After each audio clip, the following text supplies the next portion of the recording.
I really appreciate your time. Your colleague, Senator Lindsey Graham, says he talked to Special Envoy Steve Witkoff at length and believes the agreement will be, quote, beneficial to the U.S. What's your view on it? Well, my view is this is a weak deal. It is weaker than the JCPOA. It puts us actually worse off than when we went in, because we're going to give Iran. Let's think about this. Iran is no hero here. They are the leading state sponsor of terrorism. We're going to give them upwards of $500 billion to rebuild. What do you think they're going to do with it?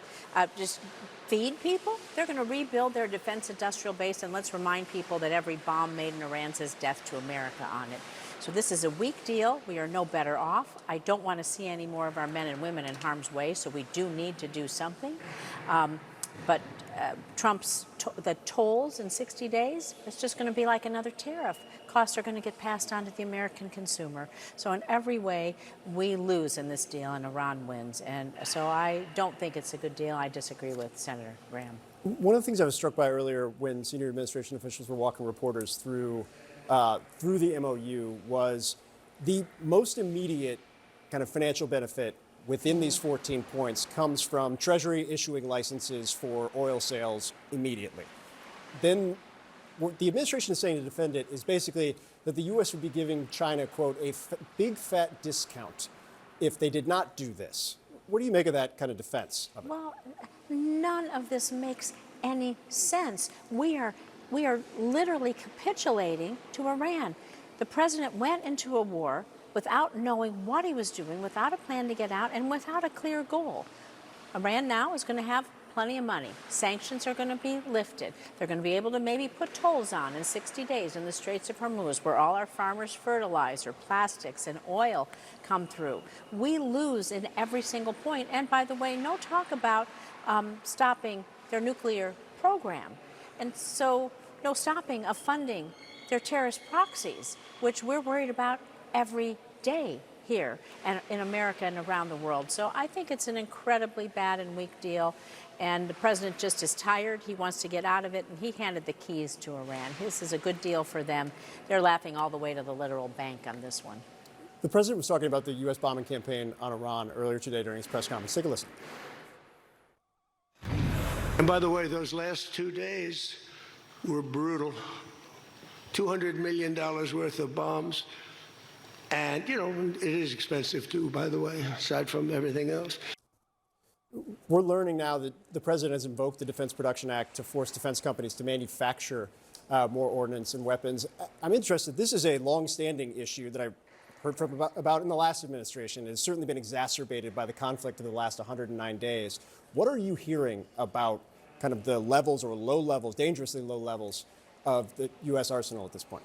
Well, yes, without going in without a plan and bombing indiscriminately, without thinking about what we're doing or how we're doing it. They're just doing it all for show and the big photos on TV.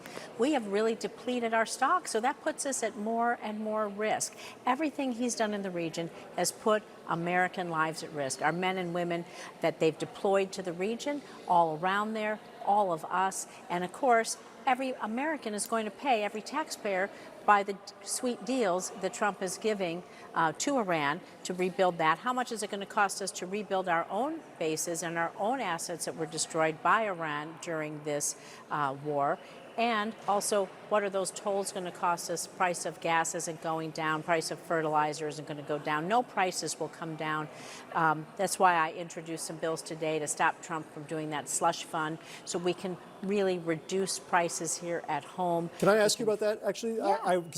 I noticed it when you introduced the package of bills, I think it was a couple weeks ago. I knew you were going to the Senate floor. Honestly, I've been on television, so I'm not sure if you got the UCs. I'm going to guess you probably did not. I did, and Senator Scott objected to all three. Can you walk people through kind of what they actually did, what you were going for here?